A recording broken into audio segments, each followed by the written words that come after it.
بسم اللہ الرحمن الرحیم۔ السلام علیکم۔ سعد رسول صاحب کافی دنوں کے بعد ہمارے ساتھ ہیں۔ سعد صاحب، براہ راست میں اپنے سوال کی طرف آتا ہوں۔ آج جو سپریم کورٹ آف پاکستان سے عمران خان صاحب کو 9 مئی کے 8 کیسوں میں ضمانت ملی، کچھ لوگ یہ دعویٰ کر رہے ہیں کہ ہواؤں کا رخ تبدیل ہو رہا ہے اور اس لیے یہ ضمانتیں ملی ہیں۔ اس پہ آپ کی کیا رائے ہے؟ آپ رائے دے لیں، پھر میں بھی تھوڑا سا اسپیئرز کر دوں گا۔ دیکھیے، ہواؤں کا رخ تبدیل ہو رہا ہے یا نہیں، اس کے اوپر ایک انڈیپینڈنٹ پولیٹیکل انالیسس کیا جا سکتا ہے، جس کے اندر آنے والی نومبر کی ڈیڈ لائن کے اوپر جو کچھ باتیں ہو رہی ہیں، جو نواز شریف صاحب کے پرسپیکٹو سے کچھ آڈیو لیکس اور دیگر چیزوں پہ باتیں ہوئیں، جو گورنمنٹ کی پرفارمنس کے ایشوز ہیں، دیگر انٹرنیشنل کنسرنس ہیں، کیا ہواؤں کا رخ تبدیل ہو رہا ہے، تو اس کے اوپر ایک انڈیپینڈنٹ بحث ہو سکتی ہے۔ لیکن کیا آج کا فیصلہ ہواؤں کے رخ کی تبدیلی کی وجہ سے ہوا؟ تو میں بصد احترام گزارش کروں کہ میرا یہ خیال نہیں، کیونکہ اگر یہ تسلیم کر لیا جائے کہ ہاں آج کا فیصلہ ہواؤں کے رخ تبدیل ہونے کی وجہ سے ہوا، یا اس کی پرمیشن دے دی گئی امپلسٹلی کسی طریقے کہ ٹھیک ہے آپ، تو اس کا مطلب یہ ہوگا کہ کوئی ٹرانزیکشن ہو رہا ہے اس طرح کا، کوئی اس طرح کی آپس میں بات ہو رہی ہے جس کے کچھ سٹیپس ہیں، جس میں ایک سٹیپ یہ تھا جو کچھ گیو اینڈ ٹیک کی وجہ سے دیا گیا۔ لیکن ابھی تک کے لیے، اور آج کا اگر آپ فیصلہ بھی پڑھ لیں، اور اگر پچھلے 2-4 دن کے اندر جو پیٹ خراب ہوئے اور جو کتابیں پڑھنی تھیں اور جو دیگر اس طرح کی چیزیں ہوئیں، اگر ان کو بھی دیکھ لیں، تو یہ لگتا نہیں کہ کسی سیٹلمنٹ کے حصے کی کہانی تھی۔ مجھے لگتا ہے کہ جیسے کہ ہمیں ایک جنرل، ایک پبلک، اور اس کے اندر میں بصد احترام گزارش کروں کہ میرے خیال میں آپ جیسے لوگوں کا جنہوں نے اس کو اتنی کلوزلی کور کیا، اور ان تمام لوگوں کا جو سنتے ہیں اور اپنے اپنے ڈرائنگ رومز میں اور گھروں میں بیٹھ کے اس کے اوپر بات کرتے ہیں، جن کی وجہ سے ایک نیشنل پریشر کریٹ ہوا کہ کیوں نہیں لگ رہے مقدمات، سپریم کورٹ کب سنے گی یہ بیل کے پٹیشنز، اگر پروسیکیوٹر بیمار ہے تو کتنی دیر کی تاریخ پڑے گی، جج صاحب نے کیوں نہیں فائلیں پڑھنے کی، وہ انہوں نے پہلے پڑھی، کیوں آج سے کل پہ تاریخ گئی۔ یہ جو ایک پریشر کریٹ ہوا تھا کسی بھی سوسائٹی کے اندر جس پہ تھوڑی سی بھی اجازت ہو، اسی وجہ سے ہم سوسائٹی کو واچ ڈاگ کہتے ہیں کہ سوسائٹی ایک سسٹم کے اوپر واچ ڈاگ ہوتی ہے۔ جب بھی کسی چیز کے اوپر تھوڑا سا شور کریٹ ہوتا ہے تو نیچرلی سسٹم کے اندر اس کا پریشر فیل ہوتا ہے۔ نہ کرتے ہوئے بھی میرا نہیں خیال کہ آج کے بعد آپ یا افریدی صاحب کو پی ٹی آئی کے حق میں صرف فیصلے کرتے دیکھیں گے۔ میرا خیال ہے کہ جو لارجر سٹرکچر ہے وہ ابھی ان پلیس ہے، اگر اس کو بریک ہونا ہوگا تو وہ اس کے اور کچھ انڈیکیشنز ہوں گی۔ لیکن سو میرا یہ خیال نہیں کہ یا افریدی صاحب کسی منظم طریقے سے کسی سٹرکچر کے اندر اس طرف گئے۔ میری ناقص سی رائے میں ایویڈنس کے اندر اور کوئی طریقہ نہیں تھا، کوئی سچویشن نہیں تھی جس کے اندر آپ اس طرح کی سکہ بند ایویڈنس دکھا سکیں کہ ہاں عمران خان صاحب 9 مئی کے کیسز کی ایک کنسپریسی میں انوالوڈ تھے، جس کو فلاں فلاں گواہان نے ٹیبل کے نیچے پردے کے پیچھے سے سنا۔ نہ اس کی کوئی کورابریٹنگ ایویڈنس تھی، نہ اس کی کوئی اس طرح کی آڈیو ریکارڈنگ تھی، کوئی مثبت ایویڈنس نہیں تھی جو کہ ہمیں پہلے بھی نظر آیا۔ اور ساتھ ہی ساتھ عدالت کے اوپر اس تمام چیز کو، اس ایویڈنس کو جو ٹرائل کورٹ کے اندر آپ نے اتنی ڈسکس کی، بہت سارے اور دوستوں نے ہمارے ڈسکس کی، سارے میڈیا میں جب یہ بیلیں ہائی کورٹ سٹیج کے اوپر گئیں تو ڈسکس ہوئیں، جو پریشر تھا لاہور ہائی کورٹ کے ججز کے اوپر، جس طرح کا ایک فیڈ بیک آیا پچھلے چند دنوں کے اندر، تو وہ جو سسٹم کا جو پاور کا ایک وزن ہوتا ہے کہ پاور کی وجہ سے کچھ لوگ کچھ فیصلے کر دیتے ہیں کہ نہیں یہ وقت ہے، مصلحت ہے، ہمیں طاقت کے ساتھ چلنا چاہیے، اس کا کاؤنٹر ویٹ بھی تو کوئی ہونا چاہیے۔ ٹریڈیشنلی اس کا کاؤنٹر ویٹ کہ نہیں آپ طاقت سے نہ گھبرائیں، آپ فیصلے کریں، پاکستان آپ کے ساتھ ہے، یہ کام پولیٹیکل پارٹیز کرتے ہیں، یہ پی ٹی آئی کو کرنا چاہیے تھا۔ لیکن پاکستان کی تاریخ میں، شاید بر صغیر کی پولیٹیکل تاریخ میں پہلی دفعہ یا دوسری دفعہ بنگلہ دیش کے بعد، جو سوسائٹی کا، سوشل میڈیا کا پریشر ہے، اس نے اس موومنٹ کے اندر کاؤنٹر ویٹ کا کردار ادا کیا۔ اور میرا خیال ہے کہ یحییٰ افریدی صاحب اور سپریم کورٹ کو اس بات کا احساس ہوا کہ اب یہ ایک ایسی گلی آ چکی ہے جہاں پہ مقدمہ سننا بھی پڑے گا، اس میں ہیئرنگ بھی کرنی پڑے گی، ایک فیصلہ بھی صادر کرنا پڑے گا، اور کوئی طریقہ نہیں کہ آپ بیل نہ گرانٹ کریں۔ تو اس گلی کے اندر عدالت کو یہ قانون کے مطابق یہ فیصلہ کرنا پڑا، ورنہ جو طاقت کا وزن تھا وہ شاید ابھی بھی دوسری طرف تھا، کوئی میرا نہیں خیال کہ کوئی سیٹلمنٹ ہوئی۔ بالکل آپ نے 100% درست کہا، میری بھی یہی رائے ہے۔ کہ اس کا کوئی تعلق نہیں ہے ہواؤں کے رخ کے بدلنے سے، اور نہ ہی ادارے یہ چاہیں گے کہ 9 مئی کے اس کیس میں جو مدر آف آل کیسز تھا، جو 9 مئی کے اندر بھی سب سے بڑا کیس تھا جناب اس کا کیس، اس میں عمران خان کو ضمانت مل جائے۔ دیکھیں آج کے فیصلے کا کیا ہوا کہ بیانیے کی ڈومین میں حکومت برباد ہو گئی، کہ 2 سال کا بیانیہ برباد ہو گیا، کہ ان کا حکومت کا جو وکیل تھا جس کو لوگ ان پہ تنقید کر رہے ہیں، میں نہیں سمجھتا کہ ان پہ تنقید بنتی ہے، ذوالفقار عباس نقوی صاحب پہ جو پراسیکیوٹر ہیں، کروڑوں روپے ان کو دیے گئے 9 مئی کے کیسز میں اس لیے سمجھتا ہوں کہ جب کیس ہی کمزور ہو آپ کا تو وکیل جتنا مرضی تگڑا ہو وہ تھوڑا سا مطلب جسٹیفائی تو کر سکتا ہے اپنی فیس کو، لیکن جب آپ کا کیس ہی کمزور ہو تو وکیل کیا کرے؟ اس سے نقصان حکومت کو سر جو ہوا ہے وہ ایک تو بیانیے میں برباد ہو گئے، وہ عمران خان کو کہتے تھے کہ ماسٹر مائنڈ ہے، وہ کہتے تھے عمران خان کو کہ عمران خان جو ہے اس کی ایک سازش کر کے یہ حملے کروائے۔ آج نہ وہ مرکزی کردار عمران خان کو ثابت کر سکے، نہ سازش ثابت کر سکے، نہ کوئی ثبوت دے سکے، اور وہ جو باتیں کی جا رہی تھیں کہ وہ کو کروانا چاہتا تھا، کوئی ایسی ثبوت نہیں دے سکے، کوئی ایسی چیز نہیں بتا سکے۔ وہ جو کہا جاتا تھا کہ بڑے بڑے ثبوت ہیں، چیزیں ہیں، وقت آنے پر دیں گے، آج وہ وقت تھا، آخری وہ سٹیج تھی کہ آپ کے پاس کوئی چیز اگر چھوٹی سی بھی تو آپ دے دیں۔ اب آپ مجھے بتائیں کہ آج جو پورے پاکستان میں ماحول بنا ہے، جیسے لوگوں نے مٹھائیاں بانٹی ہیں، لوگوں نے جشن منایا ہے، میں یہ سمجھتا ہوں صاحب آج حکومت کو 3 نقصانات ہوئے ہیں۔ پہلا نقصان ظاہر ہے یہ ہوا کہ عمران خان کی 8 کیسوں میں ضمانت ہو گئی، گو کہ ابھی وہ القادر میں ہیں گرفتار۔ دوسرا ان کو نقصان ہوا کہ بیانیے کی جنگ میں آج حکومت برباد ہو گئی، تباہ ہو گئی، گر گئی بالکل، اور وہ اٹھ نہیں سکے گی، اگلے 10 سال بھی اس نیریٹو کے اوپر تو نہیں اٹھ سکے گی۔ آج وہ آخری سٹیج تھی جہاں آپ کچھ دے سکتے تھے۔ تیسرا میں سمجھتا ہوں کہ حکومت کو نقصان ہوا ہے وہ جو لوگوں کے اندر ایک مایوسی تھی نا کہ کچھ نہیں ہو سکتا، یہ سسٹم ایسے چلے گا، چھوڑیں پرے کیا بات کر رہے ہیں، ملک ایسے ہی چلے گا، مایوسی، ہر بندہ یہ بات کر رہے کچھ نہیں ہوگا، لوگ نہیں نکلتے، پی ٹی اے کی لیڈرشپ ایسے کمپرومائزڈ ہے، امریکہ اس نظام کے ساتھ ہے، عدالتیں اس نظام کے ساتھ ہیں۔ اس میں جو تبدیلی آئی ہے سر، لوگوں نے آج جس طرح سے سیلیبریٹ کیا ہے وہ ایک چیز ہے کہ لوگوں کے اندر پہلے 5 اگست کو تھوڑی سی ہلچل پیدا ہوئی، 14 اگست کو لوگوں کو کانفیڈنس ملا، کیا بات ہے، اور آج تو کمال ہی ہو گیا نا جس طرح سے جشن کی ویڈیوز ہر طرف سے آ رہی ہیں۔ اس پہ آپ کیا کہتے ہیں؟ دیکھیے سب سے پہلی بات تو یہ کہ اسی پچھلی بات کو تھوڑا سا واضح کریں کہ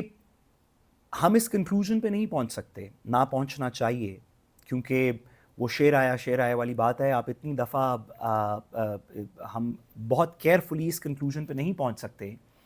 کہ اب کے بعد سے سپریم کورٹ سے قانون اور انصاف کے مطابق پی ٹی آئی کے فیصلے آنے شروع ہو جائیں گے۔ یہ کنکلوژن درست نہیں ہوگا، کیونکہ ابھی تو آئینی بینچ نے کوئی فیصلہ نہیں کیا اس طرح کا، اور وہ جتنے بھی کر رہی ہے وہ حکومت اور طاقت وقت کے ساتھ ہے۔ اور یحییٰ آفریدی صاحب نے بھی کوئی 2 انڈیکیشنز کوئی بلا کے خاص طور پہ سن کے بصد احترام یہ بات نہیں کی، بلکہ ڈیلیز کے بعد، اتنے پریشر کے بعد ایک مقدمہ سننا پڑا۔ اور اس سے بھی ضروری بات، لاہور ہائی کورٹ میں جسٹس رضوی وغیرہ نے عمران خان صاحب کے آرڈر میں 2 ایسے وٹنسز کے اوپر انحصار کرتے ہوئے پولیس والوں کے سٹیٹمنٹ پہ، آکیولر ایویڈنس پہ، چشمدید گواہان پہ انحصار کرتے ہوئے ان کو بیل نہیں دی تھی، جن وٹنسز کو خود ہی دیگر ٹیسٹمنیز کے اندر ان کی باقی باتوں کے اندر جھوٹا ثابت کیا جا چکا ہے۔ فار ایگزامپل انہوں نے جو فواد چودھری صاحب کے بارے میں بات کی، کہا گیا یہ جھوٹی بات تھی، اس وجہ سے ان کو رہائی ہوئی۔ جو انہی وٹنسز نے جو شاہ محمود قریشی کے بارے میں بات کی، کہا گیا یہ جھوٹی بات تھی جس وجہ سے ان کو رہائی ہوئی۔ ان وٹنسز کے میاں والی والے جو کیس تھے، پی ایف بیس حملہ، آئی ایس آئی آفس میں والی حملہ، اس میں تمام ملزمان بری ہوئے ہیں جج محمد عباس کی عدالت سے۔ ان دونوں گواہوں کو انہوں نے برباد کر دیا جج محمد عباس۔ کہاں جج محمد عباس، اور آپ نے ان کے نام کی بھی تعظیم کی، کہاں ذوالفقار عباس صاحب بھی۔ اب ہم بصد احترام کوئی بات نہیں کر رہے، لیکن تھوڑا سا ناموں کا خیال رکھنا چاہیے اپنی کام زندگی میں کرتے ہوئے۔ گزارش یہ ہے صدیق بھائی، جیسے آپ کہہ رہے تھے کہ لاہور ہائی کورٹ نے ایسے گواہان کی بیسس کے اوپر جو ڈسکریڈٹ ہو چکے تھے اپنے ٹرائل کے اندر لوگوں کی رہائی کو رہا کرتے ہوئے، ایسے گواہان جو جھوٹے ثابت ہو چکے تھے، ان کی آکیولر ایویڈنس کی بیسس کے اوپر، ان کی چشمدید گواہی کی بیسس پہ عمران خان صاحب کو بیل نہیں دی تھی۔ کہا تھا کہ اس وجہ سے ہم نہیں دے رہے۔ حق تو یہ بنتا تھا کہ کم از کم آج کے آرڈر میں یحییٰ آفریدی صاحب کہتے کہ جو آبزرویشن لاہور ہائی کورٹ نے کی ہے کہ یہ گواہان ہیں، ان کی بیسس کے اوپر ہم کر رہے ہیں، ہم وہ آبزرویشن سیٹ اسائڈ کرتے ہیں تاکہ کوئی آبزرویشن نہ ہو، اور ٹرائل اور اپیل اور اپنا کام جو ہے وہ کرتے رہیں۔ یحییٰ آفریدی صاحب کے آرڈر کے اندر اس آبزرویشن کے بارے میں کوئی بات نہیں ہے۔ تو ایسے نہیں ہے کہ یحییٰ آفریدی صاحب بڑے اس میں گنگ ہو تھے کہ نہیں میں یہ ضرور دینا چاہتا ہوں اور آج سے انصاف کا دریا درست سمت میں بہے گا. یہ ایک مومنٹ کے اندر یہ پریشر کریٹ ہوا جس کے بعد انڈیپینڈنٹ سوسائٹی جہاں پہ خود واچ ڈاگ کا کردار ادا کر رہی ہو, اس کے اندر چیف جسٹس صاحب کو یہ مقدمہ سننا بھی پڑا اور اس کے اندر آگے کا فیصلہ بھی کرنا پڑا. یہ یہاں سے میں آپ کی اجازت سے تھوڑی سی ایک جنرل بات کر سکوں کہ میری ناقص سی رائے میں ہم ہر دفعہ کسی نہ کسی چیز سے امید سی لگا لیتے ہیں. جی سر. ہم کہتے ہیں کہ دیکھنا وکیل نکلیں گے, اور پھر تھوڑی سی امید لگ جاتی ہے کہ وہ فلانے نے یہ کہا, اس نے یہ کہا, وہ یہ آ رہا ہے, وہ کہہ رہا ہے کہ میں آؤں گا کراچی میں اجلاس لاہور میں. پھر ہم نے کہا نہیں اصل میں وہ نہیں, اصل میں نا جج کھڑے ہو جائیں گے. پھر ہم تھوڑی سی اس بات سے امید لگا لیتے ہیں, سوچتے ہیں اب پاکستان میں بہتری ہوگی, یہی ہیں جو ہاربنجرز آف چینج ہوں گے, یہ نکلیں گے, یہ ہوگا وہ ہوگا. پھر ہم کبھی سوچتے ہیں کہ یہ بیوروکریٹ کر دے گا کام, پھر ہم کہتے ہیں کہ افواج کے اندر سے یہ بات ہوگی, مختلف چیزوں سے. ہم نے کہا ڈونلڈ ٹرمپ کر دے گا, پھر ہم نے کہا محمد سلمان کر دے گا, وہ اگر ٹرمپ جیت گیا تو یہ ہو جائے گا, اگر اوورسیز پر. ہم نے بہت ساری چیزوں سے امید لگائی اور انفارچونیٹلی کچھ وقت ایسا تھا, کچھ سچویشن ایسی بنی کہ ان میں سے کوئی امید بھی برآمد نہیں آ سکی. اب جب کہ ہم نے دوسروں سے امید چھوڑ کے اس زور بازو پہ کہ پاکستان کی عوام سپریم کورٹ کو دیکھ رہی ہے, کوئی ڈونلڈ ٹرمپ نہیں دیکھ رہا, کوئی وکیلوں کا گروہ نہیں نکلے گا, کوئی ججوں میں ہڑتال نہیں, کوئی بات نہیں ہوگی, پاکستان کی عوام دیکھے گی کہ یا افریدی صاحب کیا فیصلہ کرتے ہیں, اور اللہ سے دعا کرے گی کہ تھوڑی سی مہربانی کریں انصاف اور قانون کے مطابق, تاکہ کچھ سسٹم میں کانفیڈنس ریسٹور ہو. جب اب اللہ سے اور اپنے آپ سے تھوڑی سی امید لگائی ہے تو میرا خیال ہے اس میں مزید بہتری بھی ہوتی ہے, آپ کو نظر آئے گی انشاءاللہ. سر آخری میرا سوال یہ ہے کہ ویسے تو سوال میں نے لکھا ہوا تھا کہ لیکن وہ کیونکہ ہم پہلے سوال پہ ایک پیج پر آ گئے ہیں کہ یہ اسٹیبلشمنٹ کا کوئی کردار نہیں ہے اس بیل میں, اور نہ ہی کوئی ہواؤں کے رخ کے بدلنے کا اس میں کوئی کردار ہے. یہ بیل ملنی تھی خان صاحب کو 100%, اور کیونکہ عدلیہ سے اتنی ڈسکریڈٹ ہو گئی ہے اور ججز کے اوپر اتنا دباؤ ہے, اور میرا خیال ہے یحییٰ افریدی صاحب پر جو دباؤ سب سے زیادہ ہے 9 مئی کے کیسز میں, جو انہوں نے کہا تھا کہ 120 دن میں ٹرائل کورٹس فیصلہ کریں, انہوں نے 14 اراکین اسمبلی کو ڈسکوالیفائی کر دیا, کنوکٹ کر دیا, اور ڈی سیٹ ہو گئے وہ, یعنی اس کے نتیجے میں وہ ڈی سیٹ ہو گئے. اور اس میں مطلب تین یعنی پنجاب اسمبلی کا اپوزیشن لیڈر, سینٹ کی اور قومی اسمبلی کے, اور اس پہ لکھا جا رہا ہے کہ دنیا میں کبھی ایسے نہیں ہوا کہ دنیا کے کسی ملک کے ان 3 بڑے جو ہے وہ فورمز کے اپوزیشن لیڈر جو ہیں وہ ایک ہی طرز کے جھوٹے کیسز میں جو ہے وہ کنوکٹ ہو جائیں اور ڈی سیٹ ہو جائیں ایک ہی دن. سر میرا سوال آپ سے یہ ہے, پہلے میں اپنا تھوڑا سا آپ کو بتا بھی دیتا ہوں کہ میرا یہ خیال ہے, آپ نے اس پہ بتانا ہے کہ آپ اتفاق کرتے ہیں نہیں کرتے. ابھی تو نہیں ہے عدلیہ کی اور اسٹیبلشمنٹ کی کوئی لڑائی نظر نہیں آتی. ہاں یہ ضرور ہے کہ اسٹیبلشمنٹ نہیں چاہتی تھی کہ یحییٰ افریدی صاحب اتنے جلدی عمران خان صاحب کو یہ بیل دے دیں, تھوڑا سا وہ چاہتے تھے کہ اور چلے, اور اس لیے ذوالفقار عباس نقوی صاحب بیمار بھی ہو گئے تھے. لیکن پھر ادھر سے بھی پیغام بھیجا گیا کہ یار انف از انف, آپ نے ہمارا تماشا بنوا دیا, میں گالیاں پڑھ رہی ہیں اور یہ ساری چیزیں.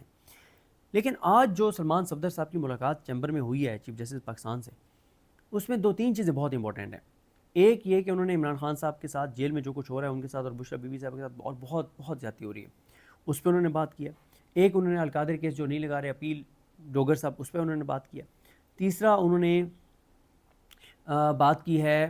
خان صاحب سے ملاقاتوں کی, فیملی اور ان ساروں کی یہ بات کی ہے. اور چوتھی چیز جو ہے سر, 2-3 دن پہلے جو نیشنل جوڈیشل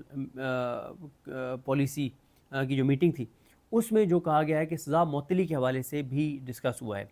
اگر ان 4 چیزوں میں سے کوئی ایک چیز بھی یحییٰ افریدی صاحب کرتے ہیں تو میرا خیال ہے کہ اس پہ تھوڑی سی سسٹم کے اندر وہ ریزسٹنس ان کے لیے یا تھوڑی سی وہ آنے لگ جائے گی. کیونکہ اگر وہ کہتے ہیں عمران خان کو سہولیات دیں, وہ تو, اور میں سمجھتا ہوں جو فیصلہ آیا ہے 9 مئی کے 8 کیسز والا, وہ جو پچھلے 1 ماہ سے عمران خان کو آئسولیشن میں رکھ کے اور توڑنے کی کوشش کی جا رہی تھی, تو اب عمران خان کو ایک نیا جذبہ اس سے ملے گا کہ نہیں یار بالکل دیکھیں نا, الٹیمیٹلی عوام کے پریشر کے سامنے سپریم کورٹ نے سرنڈر کیا. اور اگر وہ کہہ دیتے ہیں عالیہ نیلم صاحبہ کو کہ آپ سزا معطلی کی درخواستوں پہ 1 مہینے کے اندر فیصلہ کریں, تو بھی یہ تحریک انصاف اور عمران خان کے حق میں جا رہا ہے اور اس نظام کے خلاف جا رہا ہے. وہ ڈوگر صاحب کو کہہ دیتے ہیں کہ آپ القادر کیس لگائیں, تو یہ بھی اس سسٹم کے خلاف جا رہا ہے. تو میرا یہ خیال ہے سر کہ یحییٰ افریدی صاحب جو ہیں, اور میری اطلاع یہ ہے کہ اب 9 مئی کے جتنے بھی کیسز آئیں گے سپریم کورٹ میں, وہ 3 سے 7 دن کے اندر لگیں گے. اگر ان میں سے کوئی چیز یحییٰ افریدی صاحب کر دیتے ہیں تو ایک تو اس سے کوئی شک نہیں ہے کہ میری رائے ہے, آپ اس پہ بتائیے گا کہ عدلیہ کی ساکھ بحال ہونا شروع ہو جائے گی اگر وہ ان چیزوں پہ کرتے ہیں. ہماری ان سے کوئی لڑائی تو نہیں ہے ذاتی. ہم تو یہی کہتے ہیں کہ عدلیہ ڈسکریڈٹ ہو گئی ہے, ملک کا نقصان ہو رہا ہے. تو اگر یہ چیزیں وہ کر گزرتے ہیں تو کیا آپ سمجھتے ہیں کہ پھر لڑائی عدلیہ کی اداروں کے ساتھ شروع ہوگی؟ میں آپ کی اجازت سے اس کو 3 حصوں میں تقسیم کرتا ہوں. سب سے پہلی بات کہ کیا یحییٰ افریدی صاحب اس میں سے کچھ کر پائیں گے؟ میرا نی جرک ریاکشن ہے کہ شاید نہیں, بٹ لیٹس امیجن کہ ایک چیز ہو جاتی ہے. اسلام آباد ہائی کورٹ القادر کی سسپینشن سننا شروع کر دیتی ہے, لاہور میں 2 اپیلیں لگ جاتی ہیں, یا وکیلوں کی ملاقات کرا دی جاتی ہے. تو بس وہ چیف جسٹس صاحب کی تھوڑی سی سہ رکھنے کے لیے بات ہوگی. اس کے اندر سے چیف جسٹس صاحب کو اس بات کو اپنے ویٹ کو انڈرسٹینڈ کرنا چاہیے کہ جب 13 ممبرز تھے سپریم کورٹ کے, تو اس میں سے 7 اکٹھے ہوئے, انہوں نے ایک فیصلہ صادر کیا جو 12 جولائی کا مخصوص نشستوں کا فیصلہ, پھر اس کی امپلیمنٹیشن کے لیے 2 کلیریفیکیشن کے آرڈرز پاس کیے. وہ 7 ججز تھے, ان میں سے ایک چیف بننے والے تھے. اس سب کے بعد بھی سسٹم نے کہا کہ ہم آپ کی بات نہیں مانیں گے, اور نہیں مانی. بالکل. نہ صرف کہ نہیں مانی بلکہ 8 تھے سوری, نہ صرف کہ نہیں مانی بلکہ اس نہ ماننے کا کوئی کانسیکوینس بھی نہیں ہوا. کوئی کانسیکوینس نہیں ہوا, کوئی نہ چیف الیکشن کمشنر کو, نہ گورنمنٹ کو, کسی کو کوئی کانسیکوینس نہیں ہوا. تو یحییٰ افریدی صاحب کو اس بات کا, یا چیف جسٹس صاحب کو, اچھا, اور یہ 26ویں ترمیم سے پہلے کی بات تھی. 26ویں ترمیم کے بعد تو یہ اس بات کا احساس ہونا چاہیے کہ آپ اپنی ویٹ کلاس میں پنچ کریں گے. آپ چیف جسٹس پاکستان ہے, اس کی ایک کانسٹیٹیوشنل ویٹ کلاس ہے, دیٹس کریکٹ. لیکن ہم نے خود بے توقیر کیے یہ عدالتوں کے سسٹم کو اس حد تک کہ ایک فل کورٹ بیٹھے اور فیصلہ کر دے, اور سال تک وہ ایک الیکشن کمیشن جیسا ادارہ اس کو امپلیمنٹ نہ کرے, تو اس کا کوئی امپیکٹ نہیں ہے. تو یحییٰ افریدی صاحب ریکویسٹس بھی کر دیں گے, اور نہ مانی جائے تو چیف جسٹس صاحب کیا کر لیں گے؟ کیا کنٹیمپٹ ایشو کر دیں گے؟ پھر بلا لیں گے اڈیالہ کے بندوں کو؟ مطلب کیا ہوگا؟ تو میرا نہیں خیال کہ اس سے ہمیں امید لگانی چاہیے کہ کوئی لڑائی ہو جائے گی. ایک میرا نہیں خیال کہ یحییٰ افریدی صاحب اس کو بہت زیادہ پش کریں گے, ایک آدھ چیز ہو سکتا ہے ہو جائے, لیکن وہ لڑائی کی حد تک اس کو پش نہیں کریں گے, اور اگر کریں گے بھی تو وہ خود انیفیکٹو ہوں گے. سسٹم نے اس سے بہت بڑی چیزوں کو ریزسٹ کر لیا, تو میرا آئی ڈونٹ تھنک کہ چیف جسٹس اس میں میٹر کرتے ہیں. جس وجہ سے میں اس میں آخری بات آپ سے, تیسری اور آخری بات کروں کہ آپ نے عدلیہ کی ساکھ کی بات کی. ایک مومنٹ تھا اسلام آباد ہائی کورٹ کے 6 ججز کے خط کے لکھنے سے, جو اراؤنڈ فیبری کے قریب کی بات ہے, سے جولائی جب مخصوص نشستوں کا فیصلہ ہوا, سے 26ویں ترمیم کے قریب تک کا, یہ ایک مومنٹ تھا 10-12 مہینے کا, جس میں اگر عدالت, اور میں انڈیویجولس کی بات نہیں کر رہا, جسٹس منصور علی شاہ صاحب نے, جسٹس عائشہ ملک نے, بہت سارے اور نے اپنے انڈیویجول سٹانسز لیے ہیں, بڑی اسٹرگل کی ہے, سفر کیا اس کی وجہ سے بہت زیادہ, جسٹس محسن اختر کیانی نے, دیگر لوگوں نے. لیکن اگر ایز این انسٹیٹیوشن کسی طرح اگر عدالت کے پاس یہ 10 مہینے کا مومنٹ تھا, اگر کھڑی ہو جاتی, تو اسے عدالت کی ساکھ بھی بحال ہوتی, ہماری جمہوریت کی ساکھ بھی بحال ہوتی, ہمارے آئین کی ساکھ بھی بحال ہوتی, اور لوگوں کو سسٹم پہ اعتبار بڑھتا کہ نہیں جو بھی ہو, سسٹم میں اتنی ریزیلینس ہے کہ وہ غیر لاقانونیت کو روک سکتی ہے, طاقت کے سامنے کھڑا ہو سکتا ہے. اب جس نہج پہ ہم اور وہ مومنٹ مس کر دیا کسی وجہ سے, جس کسی کی بھی غلطی تھی, وہ مومنٹ مس ہو گیا. آج اگر بصد احترام, اگر آج 10-12 ججز اکٹھے مل کے کہیں پہ بیٹھیں اور کہیں کہ ہم آج سے ایک تحریک شروع کریں گے, تو لوگ اس کو تھوڑا with a pinch of salt دیکھیں گے کہ یار پتہ نہیں یہ کیا اس میں سے نکلے گا. تو وہ ایک مومنٹ تھا جو for the most part unfortunately miss ہو گیا. یہاں سے ہمارا جو سسٹم سے سب سے بڑی خلش ہے وہ یہ ہے کہ اگر آپ اس کو صرف اتنا بینڈ کرتے کہ کچھ لوگوں کو واپس ری اپوائنٹ کرنے سے, بہتر لوگوں کو لانے سے, سسٹم کی 2-3-4 فیصلوں سے سسٹم کی ساکھ بہتر ہو سکتی, پھر تو کوئی مسئلہ نہیں تھا. آپ نے تھوڑا سسٹم کو بینڈ کیا, اسٹیبلشمنٹ یا طاقت یا ڈیپ سٹیٹ ساری دنیا میں سسٹمز کو بینڈ کرتی ہیں, وہ ریسٹور ہو سکتا ہے. آپ نے جتنا بینڈ کیا, اب یہ سسٹم بریک ہو گیا. اب یہ نہیں ہو سکتا کہ آپ صرف سکندر سلطان راجہ کو چینج کر دیں گے تو لوگوں کا الیکشن کمیشن کے اوپر اعتماد بحال ہو جائے گا. اب یہ نہیں ہو سکتا کہ آپ صرف آئینی بینچ کا ہیڈ چینج کر دیں گے تو لوگوں کا آئینی بینچ پہ یا چیف جسٹس جب کوئی نیکسٹ آئیں گے یا آگے جا کے لوگوں کا 26ویں ترمیم پہ اعتماد بحال ہو جائے گا. اب یہ نہیں ہوگا. اب ساکھ کو بحال کرنے کے لیے کچھ چیزیں کچھ چیزوں کی تشکیل نو کرنی پڑے گی، بالکل کچھ چیزوں کو فرام گراس واپس ری ڈیزائن کرنا پڑے گا بالکل تاکہ لوگوں کا اعتماد ہو. ساکھ بحال ہونے میں بھی بڑی دیر ہے. بالکل صحیح ہے. انشاءاللہ جی اب یہ سلسلہ جاری رہے گا اور ساتھ صاحب سے روزانہ ملاقات ہوا کرے گی، بات ہوا کرے گی. ہمیں اپنی دعا میں یاد رکھیں. اللہ حافظ.